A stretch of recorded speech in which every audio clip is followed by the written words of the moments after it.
अलक्षदिंगो निजलाभ तुष्टो वृतश्च बालै रबधूत वेशः।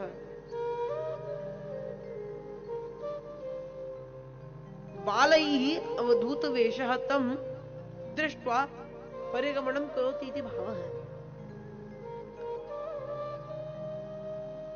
सुखदेव जी महाराज जब आने लगे तो जिस जिस गांव से निकल कर आते हैं वहां के बच्चे उनको देख कर इकट्ठे हो जाते हैं। ओ देखो देखो कैसा बाबा आया, पागल बाबा आ गया, ये फलाना बाबा, वो बाबा, ये बाबा, वो। तो उनके पीछे पीछे भीड़ लग जाती है। स्त्रियां उनके सौंदर्य पर मुग्ध होती जा रही हैं और बच्चे उनको पागल कहते चले जा रहे हैं। सुखदेव जी की आयु क्या है? तम व्यष्ट वर्षम सुकुमार बाल, अष्टद्वि वर्षम, 8 दूनी 16 वर्ष की आयु है। महाराज अष्टद्वि क्यों कह रहे हैं? डायरेक्ट षोडश कहिए, तम षोडश वर्षम सुकुमार पादम। क्या गड़बड़ है? आप कह रहे हैं तम व्यष्ट वर्षम सुकुमार पादम। 2 अष्ट 8 दूनी, ऐसा इसलिए कहा क्योंकि यहां पर बताना चाहते हैं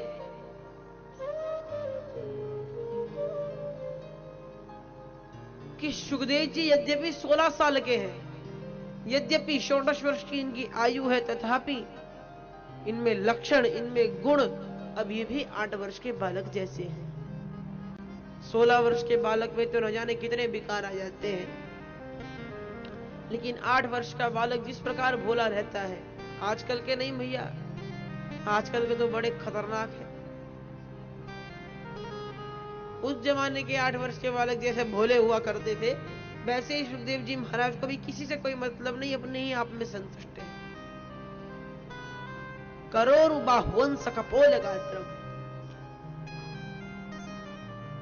इनकी बाहु हंस के स्पर्श के समान कोमल है और जो कपोल है, कपोल अर्थात जो गाल है, वे कमल की भांति दैदीप्यमान हो रही है।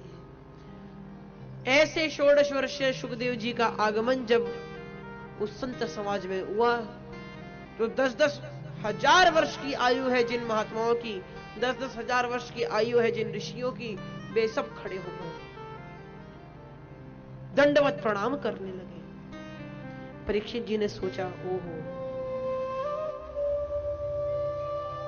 इतने बड़े बड़े महात्मा को उठकर प्रणाम कर रहे हैं, बालक असाधारण है।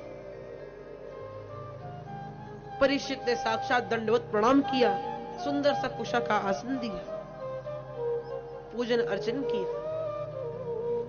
यहां पर एक बात आती है, सभा में तो कल अभी आपने सुना हो, व्यास पराशर उच, व्यास जी भी थे, पराशर जी भी थे, सुखदेव जी के पिताजी दादाजी दोनों थे, किंतु सुखदेव जी के आने पर ये खड़े क्यों हुए, उनको प्रणाम क्यों किया? क्योंकि भैया ब्राह्मणों में वह श्रेष्ठ है जिसके पास विद्या दिव्य है, क्षत्रियों में वह श्रेष्ठ है जिसके पास पराक्रम दिव्य है, वैश्यों में वह श्रेष्ठ है जिसके पास संपत्ति दिव्य है, और संतों में वह श्रेष्ठ है जिसके पास साधना दिव्य है। आयु से कोई तात्पर्य नहीं है। हमारे यहां संस्कृत में मैत्री उपनिषद के 2 अध्याय के 24वें श्लोक में आता है, धन वृद्धा वयो वृद्धा विद्या वृद्धा तथा च वे ते सर्वे ज्ञान वृद्धस्य किंकरा शिष्य किंकरा। कोई धन से बड़ा हो, कोई उम्र से बड़ा हो, और कोई अपनी नॉलेज, अपने ज्ञान से, विद्या से बड़ा हो। अब देखिए, ज्ञान और विद्या में अंतर होता भी आपको बताऊंगा। अपनी विद्या से बड़ा हो, ये सब के सब जो ज्ञान से बड़ा होता है उसके घर में नौकर के समान होते हैं। किंकराह शब्द का प्रयोग आता है। किम किम न करोति यह सा किंकरः। जो अपने मालिक के लिए क्या कुछ नहीं करता वो किंकर कहलाता है। नौकर होते हैं ये सब ज्ञान वृद्धि के। यहाँ ज्ञान और नॉलेज में बहुत अंतर है। अब जैसे हमने घर बनाया, घर में जल का संचार हेतु एक टंकी रख दी और उस टंकी में जल भर दिया गया, फिर उसका प्रयोग हुआ। एक उदाहरण, अब ध्यान से समझिएगा। दूसरा उदाहरण, हम गांव में थे, हमने उठाया फावड़ा, 3-4 दिन तक खुदाई करी, तो हमने वहां पर एक कुएं का निर्माण कर दिया। किंतु कुएं के जल में और टंकी के जल में अंतर है। टंकी के जल में टंकी में जल को भरा गया। टंकी एक संग्रहालय है जिसमें जल भरा गया, किंतु कुएं में जल था। किसी ने कुएं में जल नहीं भरा, आज तक कभी किसी ने देखा नहीं होगा कुएं में से जल भरते हुए। कुएं में से तो सब जल भरते हैं, लेकिन कुएं में जल कोई नहीं भरता। वैसे ही नॉलेज, ज्ञान, अंतर है। नॉलेज जानकारियां, इधर से ये जानकारी ले लेना, इधर से ये समझ जाना, वो समझ जाना, ये ज्ञान जुटा लेना, ये सब टंकी के पानी की भांति है।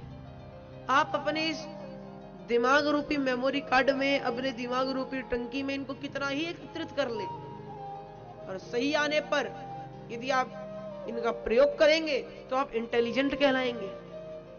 किंतु ज्ञान तो कुएं के पानी की भांति है। जितना हृदय में परिश्रम करेंगे, जितना शास्त्रों का, अध्यात्म विद्या आदि का अध्ययन करेंगे, उतना ही ज्ञान प्राप्त होगा। ज्ञान आपके भीतर है। आवश्यकता है तो जो हमारे ज्ञान पर धूल जमी हुई है उसको हटाने की, तभी हम जान पाएंगे कि हम भी वास्तव में ज्ञानमान हैं। आत्मा की परिभाषा हम पर ऐसे चरितार्थ होती है कि जीवः अस्तित्वं परमात्म तत्वस्य एव। जीव परमात्मा तत्व का ही